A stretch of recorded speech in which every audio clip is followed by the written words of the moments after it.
Hi everyone, welcome back to the channel and a new series of videos about legato playing or 3 notes per string legato playing. First of all, what is legato? Legato in Italian means smoothly, right? So you play notes, you sort of pick the first note and then the second note and the third note are hammered on. That's legato, as opposed to picking it. Legato, right? So that's what legato is. 3 notes per string legato is this. So, I mean, I'm no expert at it. You know, this is what this series of videos is going to be about. You're going to watch me struggle how to learn how to play 3 notes per string legato. So the idea is you would just blast up that fingerboard doing 3 notes per string up the scales in all the different positions, right? And it just sounded connecting and smooth and fluent. It's not picked. You're only picking the first note when you change strings, right? That's what legato 3 notes per string is. So where did all this come about? Well, you know, for years, you know, when you first start to play, you learn chords, and then you get on learning scales. Most people, they start with the minor pentatonic scale, you know, which is obviously two notes per string, and then that's the first position. And then you might move on to learning other box positions, we call them. That's number 2. Number 3, and then you learn all the different positions. They're all different, you know. Then you know where to incorporate your bends, and then after that, I kind of incorporated other notes in the scale, like for the major scale or the minor scale or whatever. And that's how I've basically stuck to my playing over the last 30 years, right? That's got me by, you know, I've learned songs by other bands, I've learned the solos, but for me, I've just stuck to chords and then those boxes, really. Now, I've never been a particularly fast player, so this is where I got the idea of learning something, legato, where there's more sort of predictable patterns, repeatable patterns up and down the fingerboard, right? So these series of videos are going to be about me struggling to learn this technique, both technical aspect of actually playing 3 notes per string, you know, the actual fingering, but also learning the different positions that we need to learn for 3 notes per string legato. Okay, so rewind a little bit again. I got this idea from a couple of YouTube artists, guitarists. Tom Quayle, who is a master at legato, you know, 3 notes per string legato, and also John Nathan Cordy, who I think got a few ideas from Tom, but I don't know. But they're both brilliant players. You know, also going back in history, Van Halen, Satriani, also Alan Holdsworth, legendary legato players. Okay, so this is sort of day one. It's not really a lesson, but you're just going to watch me struggle through, and hopefully I'll be able to give you some tips along the way. I'm going to make mistakes. Hopefully it's going to be beneficial to other players out there. Okay, so like I say, it's kind of 2 things I'm going to be learning: the mechanical aspect of learning the 3 notes per string, you know, the big stretches, you know, tone with the pinky and the thumb position and all that, but also the positions. Right now, here's the great thing, right? 3 notes per string, I've discovered, instead of having to learn in all the different boxes like you used to have with the pentatonics and the major scales or whatever, 3 notes per string, you only need to learn 3 positions.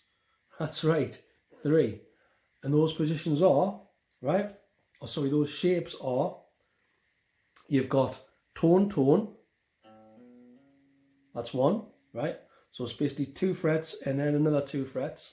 You've got semitone, tone, so that's 1 fret followed by 2 frets. And the final shape is tone, semitone. So the beauty of learning 3 notes per string is you only have to train your fingers to learn 3 different shapes, right? And just to repeat, tone, tone, semitone, tone, and tone, semitone, right? And that's it. So to give you an example, just to start, very slowly, I'm going to play the major scale with 3 notes per string. Forget about legato for now. This is just the scale, right? So here we go. This is A.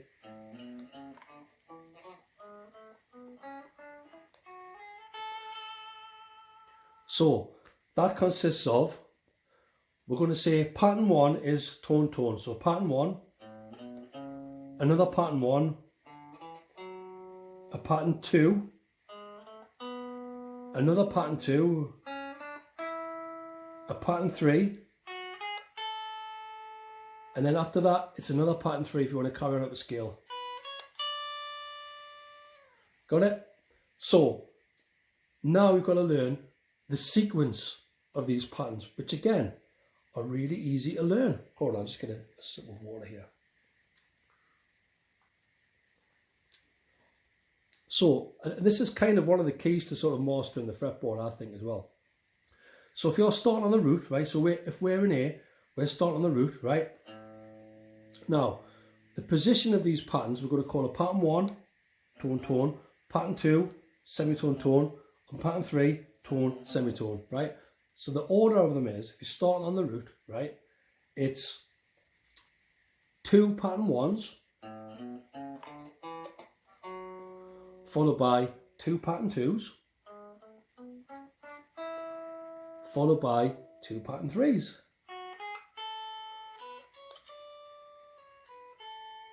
Yeah? So it's always the same. Now, one thing to remember is, if you're starting on the root, you've got 2 pattern 2s, but also below that, sorry, at the root you've got 2 pattern 1s, but below that, below the root, you've also got another pattern 1, and then it starts again with the pattern 3s, right? Hope this was making sense. So say, for example, if you want to, and it's the same all over the fretboard. So for example, if you were starting the root note here, we know we're going to do 2 pattern 1s. Sorry. And this is the only discrepancy in the whole system, is between the G and the B. Remember the difference of the tuning, right? You're 1 semitone up when you move from G to B. So for example, if you're in the root of A,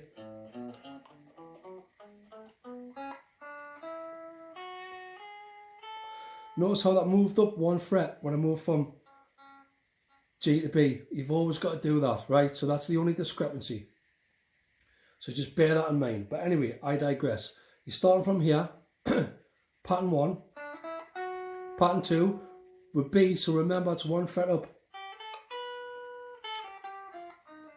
down, back down, and remember, because this is the root, the next one down for that is also a pattern 1,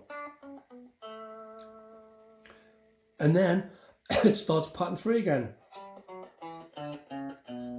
2 pattern 3s. So it's like at the root, 2 pattern 1s, 2 pattern 2s, 2 pattern 3s. But taking into account the shift of 1 semitone when you go from G to B. Below the root, it's 1 pattern 1, and then you're back to 3 again.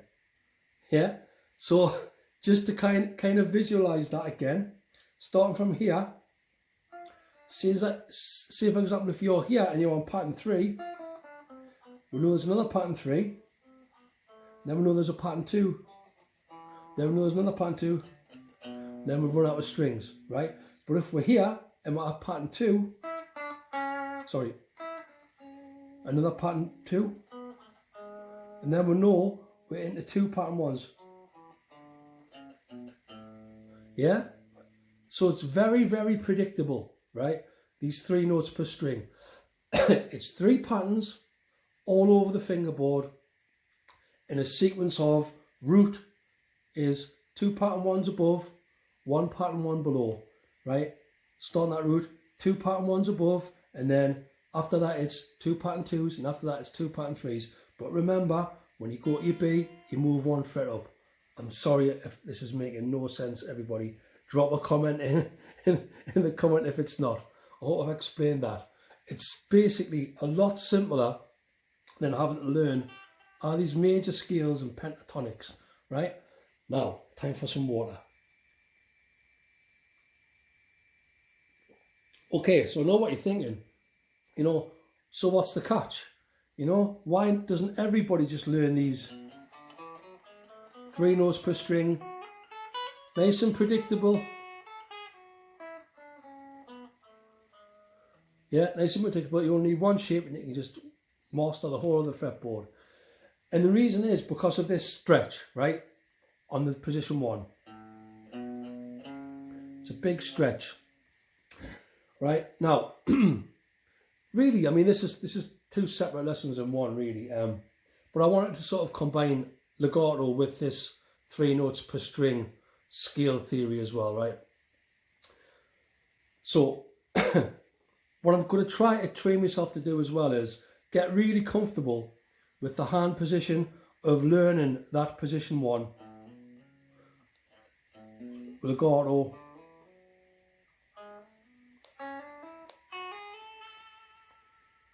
right? So we've talked about the sort of, you know, the musical side of it, right? Let's focus a bit about the mechanical side of being able to pull off these big stretches, right? You know, I think that's why a lot of people avoid this kind of thing. They just want to stick to 3 fingers, easy, stick to the same boxes.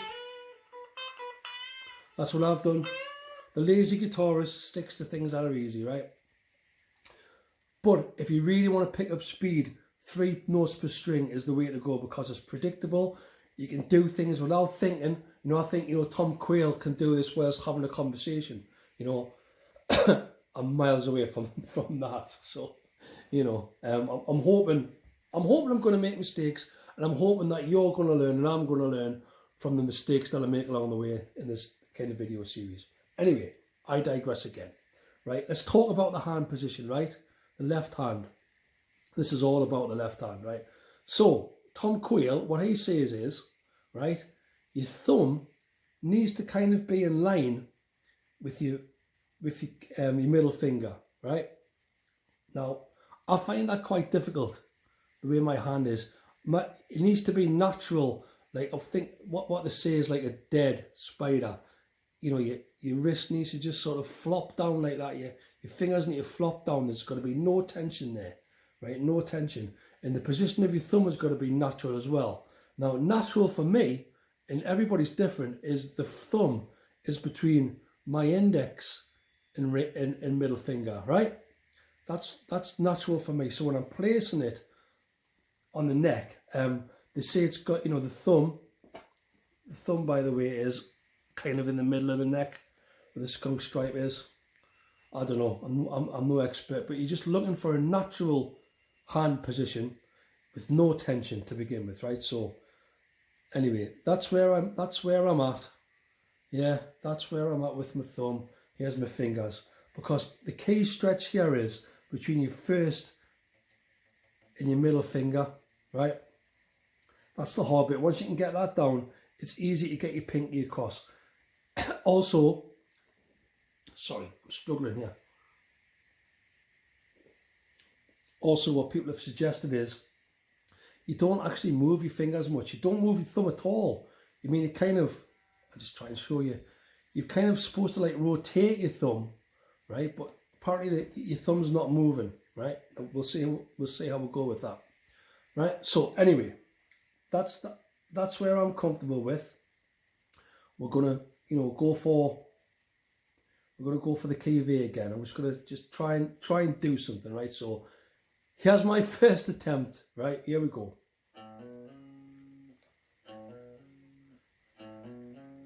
And that does feel like a hell of a stretch.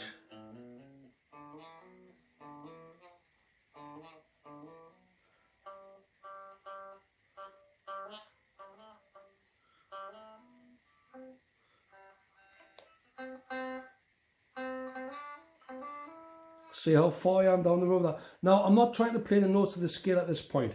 I'm just trying to play Pattern 1, which is 2 tones, right, all the way on all of the strings. So I'm not trying to play the scale. I'm just trying to play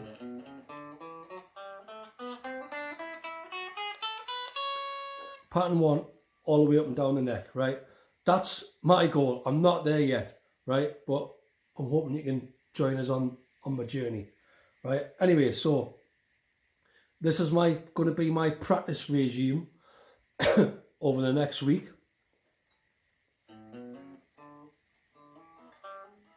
Thumb position has kind of gone like that. I don't know if that's right. Everything feels a bit tense at the minute. Like I say, you need to get to a position where you're just sort of like gliding across the board like that. But I think for me, my main problem is it's these 2 fingers. Yeah, the stretch is not natural. You know, natural for me is 1 fret between the first and the second fingers, not 2. But that's the key to this to begin with. I think that's my main kind of hurdle. And it's probably my hand position. See how my thumb's coming up, right? It shouldn't be doing that. That's old habits. Thumb's great for bends and all that, but we're not bending, we're not picking. We're doing legato, and the thumb needs to be back there. So I'm training my thumb. Then my thumb stayed where it was there. I'm not sure if it needs to be at that angle. I don't know if it needs to be more like that, but naturally it's just going into that position, which I think is a good thing. Anyway, right? I think that's all I want to say for this video. Yeah? Just to sum up, over the next few weeks, every Friday I'm going to be doing this.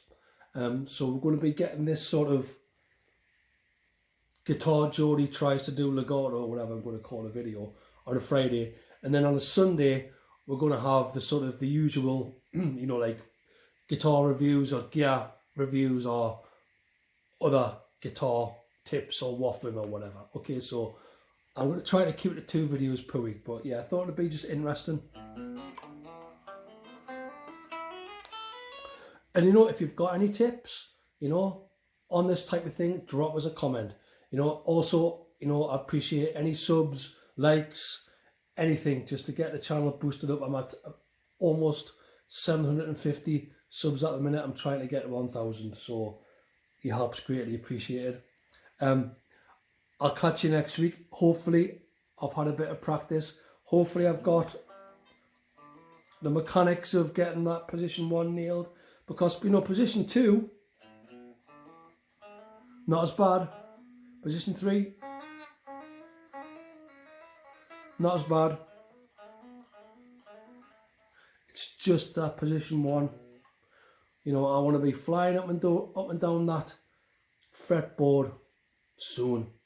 So hope you can follow us with that. Anyway, so thanks for watching, and I'll catch you on the next one. Cheers.